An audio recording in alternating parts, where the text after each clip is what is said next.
Today we're going to replace the DPFE, or the differential pressure feedback exhaust sensor, on this 2003 Ford Escape with a 3-liter engine.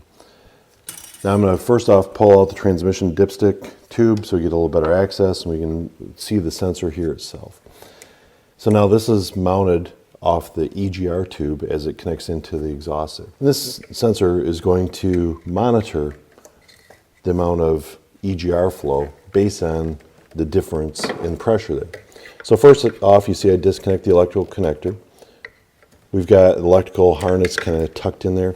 Now this is just mounted on top of the tube. So we've got a couple of the hoses there. You see a little bit of twisting.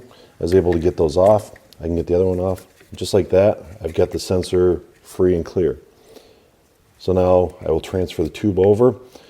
Again, these are pretty short tubes here, so not a whole lot of problem with them. If they're worn, it's a good idea to replace these hoses while we're at it.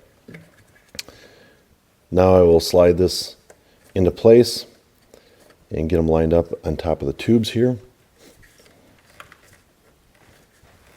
Once I get it pressed down into place, I will make my connections here, get the wire harness plugged in properly, and just like that, now you see what it takes to replace the DPFE sensor on this 2003 Ford Escape.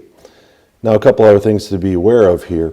If this was melted or blown apart in any manner, that's a good sign that we've got a restricted catalytic converter or a plugged up exhaust. So if this is damaged in any other way other than just the sensor not reading properly, it's a good idea to do further diagnosis and find out what was damaging this particular sensor.